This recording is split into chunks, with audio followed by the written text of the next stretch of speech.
जमुना जी को अभी अभी नींद ही लगी थी कि बहू ममता उनके कमरे में आ गई और उनके झकझोरते हुए बोली, लो अम्मा जी बात कर लो। जमुना जी ने आंखें खोलकर देखा तो ममता हाथ में फ़ोन लिए खड़ी हुई थी।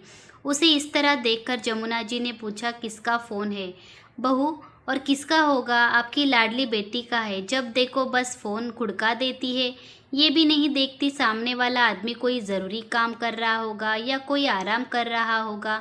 बिल्कुल भी नहीं सोचती कि किसी के आराम में ही खलल पड़ रहा होगा।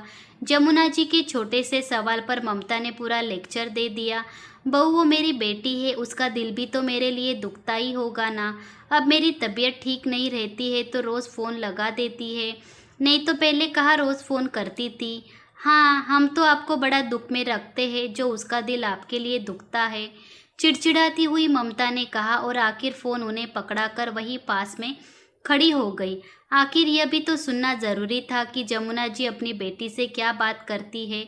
जमुना जी ने अपने कांपते हाथों से फ़ोन को अपने कानों पर लगाया और बोली, हाँ बिटिया, कैसी है तू? मैं ठीक हूँ अम्मा, तुम कैसी हो? बस बिटिया, अपनी ज़िंदगी के दिन गिन रही हूँ।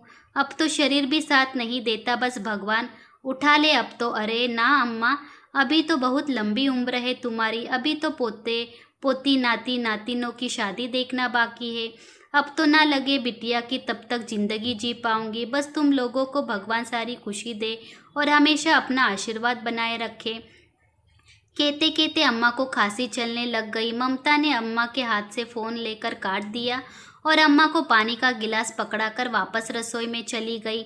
अम्मा ने जैसे तैसे अपने कांपते हाथों से 2 घूंट पानी पिया और गिलास रखने ही लगी थी कि हाथ से छूटकर गिलास गिर गया। अचानक गिलास गिरने की आवाज़ सुनकर ममता दौड़ी दौड़ी कमरे में आई। गिलास को ज़मीन पर गिरा देखकर जमुना जी पर चिल्लाने लगी, ये क्या है अम्मा जी? आपसे गिलास भी रखने को नहीं बनता। गिरा दिया ना पानी और कर दिया ना फर्श गीला। अब मेरा काम फैला दिया। अब मैं घर का काम संभालूं या आपको संभालूं या आपके बिगड़े काम संभालूं? बहू, हाथ काँप रहे हैं इसलिए गिलास गिर गया। हाँ हाँ, सब समझती हूँ मैं। फ़ोन पकड़कर बेटी से तो बात कर लेते हो आप, तब तो आपके हाथ बिल्कुल भी नहीं काँपते। पर जहाँ मेरा काम फैला ना हो वहाँ आपके हाथ काँपने लग जाते हैं। अरे, घर में कौन सी नौकरानी लगी है? मुझे ही साफ करना है तो कम से कम बहू की सुविधा भी देख लिया करो। बहू में भी जीव होता है। बड़बड़ाती हुई ममता बाहर गई और एक कपड़ा लेकर कमरे में आई और फर्श पर पोछा लगाने लगी। पोछा लगाकर खड़ी हुई और जमुना जी की तरफ देखकर बोली, अब सो जाइए आप। बिना जमुना जी की प्रतिक्रिया जाने ही ममता दरवाज़ा जोर से पटकती हुई बाहर निकल गई। जमुना जी की एकटक अपनी बहू को देखती रह गई, पर वो ज़्यादा कुछ कह नहीं सकती थी। आखिर रहना तो उन्हीं के साथ था। बेटा तो सुबह का गया, शाम को ही घर में आता था। दिन भर तो ममता ही होती थी उनके पास, इसलिए उसकी तेज जबान को भी जमुना जी झेल जाती थी। खैर, ममता तो शुरू से ही तेज स्वभाव की थी, पर फिर भी जमुना जी ने सब कुछ संभाल लिया। पैसे टके के मामले में कभी भी अपने बेटे पर निर्भर नहीं रही। पति की पेंशन का पूरा सहारा था। जब तक जमुना जी के हाथ पैर चलते थे तो वो अपनी बेटी वंदना को खूब बुलाती थी। अपने हाथों से उसकी पसंद की चीज़ें खुद बनाकर खिलाती थी। बहू अगर चिड़चिड़ करती भी तो सीधा जवाब देती थी, कौन से तुम्हारे पति के पैसे खर्च करवा रही हूँ? अभी तो मेरे पति की पेंशन आती है। अगर बेटी पर खर्च करती हूँ तो तुम लोगों पर भी खर्च करती हूँ। वो अकेली आकर खाती है क्या? तुम सब भी तो खा रहे हो, इसलिए हंगामा करने की ज़रूरत नहीं है। जमुना जी का जवाब सुनकर ममता चुप हो जाती, पर जब से जमुना जी बिस्तर पर आई है तब से ममता का व्यवहार और भी रूखा हो गया है। अब तो फिर भी जमुना जी लाठी के सहारे उठकर अपने नित्य कर्म तो कर लेती है, नहीं तो जब वो बिस्तर पर अपने कामों के लिए दूसरों पर मोहताज हो चुकी थी, उस समय बेटी वंदना ने ही उसकी सेवा की थी। तब तो ममता आसपास भी नहीं भटकती थी। उन 10 दिनों में वंदना ने इस घर में रहकर जमुना जी की खूब सेवा की थी। लेकिन जैसे ही जमुना जी धीरे धीरे लाठी के सहारे खड़ी होने लगी और अपने नित्य कर्म अपने आप ही करने लगी, उसके बाद से ही ममता ने अपना व्यवहार वंदना के प्रति और रूखा कर लिया। आए दिन किसी न किसी बात पर वंदना से बहस करने लगी थी। छोटी सी बात का बतंगड़ बना देती थी। अब तो जमुना जी को भी ममता की नज़रें बड़ी अजीब सी लगती थी। पता नहीं क्यों वो सुबह और रात को सोते समय जमुना जी के पास ज़रूर आती थी और उनके गहनों पर सबसे पहले नज़र मारती थी। जबकि जमुना जी ने सिर्फ कानों के सोने के झुमके और पैरों में चांदी की पायल के अलावा कोई गहने नहीं पहन रखे थे। हाथों में से लाख की चूड़ियाँ ही थी। उस दिन करवा चौथ था। वंदना अपने मायके में ही मौजूद थी। वंदना अम्मा की तबीयत का सुनकर जल्दबाजी में तो आई थी, तो ढंग के कपड़े भी नहीं लाई थी। तो अम्मा के कहने पर उनकी अलमारी में से उनकी भारी सी साड़ी निकालकर उसने पहन ली। वो साड़ी जमुना जी के लिए ममता के मायके से आई थी। ये देखकर ममता गुस्से से आग बबूला हो गई और वंदना पर चिल्लाने लगी, किससे पूछकर तुमने अम्मा जी की अलमारी खोली? सब जानती हूँ मैं कि इस घर में क्यों रुकी हो। अरे अम्मा की सेवा तो बहाना है, सब कुछ हड़प कर ले जाना चाहती हो अपने साथ, और पता नहीं क्या क्या निकाला होगा अलमारी से। उसकी बात सुनकर वंदना की आंखों में आंसू आ गए और बोली, भाभी अम्मा ने कहा था इसलिए पहन ली। सब जानती हूँ तुम्हारा त्रिया चरित्र। अम्मा को बातों में फुसलाकर सब कुछ अपने नाम कर लेना चाहती हो।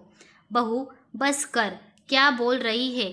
तुझे पता भी है एक साड़ी क्या पहन ली, उसमें इतना हंगामा कर रही है। मेरी चीज़ों पर मेरी बेटी का भी हक है।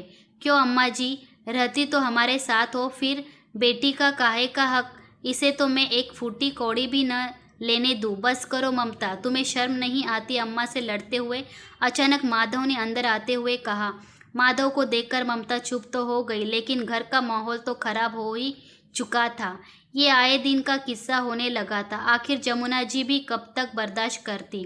खुद ही ऐसी स्थिति में थी कि ज़्यादा क्या ही बोलती, इसलिए उन्होंने वंदना को खुद ही जाने को कह दिया। खैर वंदना तो बेटी थी, उसे तो अपने ससुराल जाना ही था, इसलिए वो वापस अपने ससुराल चली गई। अब वो जमुना जी से फ़ोन पर ही बात करती थी, उसमें भी ममता चिढ़ जाती थी। कई बार तो वो जानबूझकर बात ही नहीं करवाती थी, खुद से भी कुछ होता ही नहीं है और बेटी वंदना को भी आने देती नहीं है। पता नहीं मन में क्या वहम पाल रखा है। ममता को ऐसा क्यों लगता है कि वंदना कई संपत्ति में से हिस्सा ना मांग ले और अम्मा मरने से पहले दे भी ना जाए। बेटा माधव भी ज़्यादा कुछ कहता नहीं था, क्योंकि रोज़ घर की शांति भंग होने लगी थी, इसलिए अम्मा ने ही उसे चुप रहने के लिए कह दिया।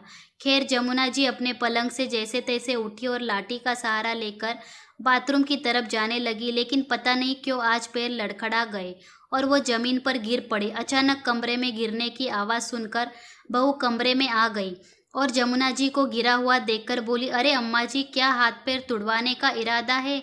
यदि हाथ पैर टूट गए तो मुझसे तो नहीं होगी आपकी सेवा। जैसे तैसे झल्लाती हुई ममता ने जमुना जी को सहारा देकर पलंग पर बैठाया। पलंग पर लेटते ही जमुना जी ममता से बोली, बहू मेरे शरीर में बिल्कुल जान नहीं रही, कब मेरे प्राण पाखेरु उड़ जाए।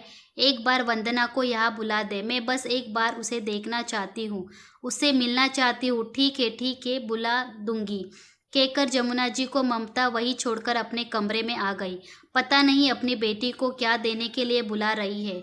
मैं तो बिल्कुल फ़ोन नहीं करूँगी, मन ही मन सोचती हुई ममता ने वंदना को फ़ोन करना ठीक नहीं समझा। रात को माधव घर पर आया तो अम्मा के कमरे में गया।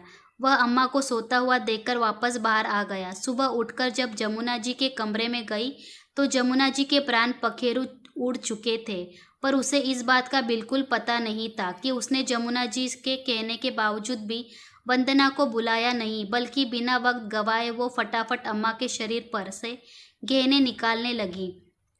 लेकिन तब तक माधव भी उठकर आ गया। उसे अम्मा के शरीर पर से गहने उतारते देखकर माधव बोला, क्या कर रही हो तुम? अम्मा के गहने क्यों उतार रही हो?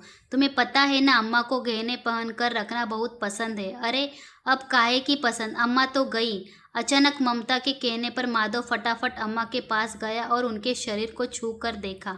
अम्मा का शरीर ठंड पड़ चुका था, शायद काफ़ी देर पहले ही उनकी मौत हो चुकी थी। तुम्हें शर्म नहीं आ रही है? अम्मा के गहने निकालने में लगी हुई हो। बता नहीं सकती थी कि अम्मा अब छोड़कर जा चुकी है? अरे अम्मा तो जा चुकी है, कई गहने भी ना चले जाए इसलिए निकाल रही हूँ। अभी लोग आ जाएंगे तो सबसे पहले गहने ही हटाएंगे। कौन लोग आकर हटाएंगे? माधव ने प्रश्न किया तो ममता उसे घूरते हुए बोली, तुम्हारी बहन और कौन? वही एक है जिसकी नज़र है इन गहनों पर। इसके आगे माधव ने कुछ नहीं कहा, बस कुछ देर तक ममता की लालच भरी नज़रों को देखता रहा, जबकि ममता अपने काम में लगी रही। थोड़ी देर बाद उसने वंदना और बाकी रिश्तेदारों को फ़ोन करके अम्मा के संसार से कुछ कर जाने की खबर दी।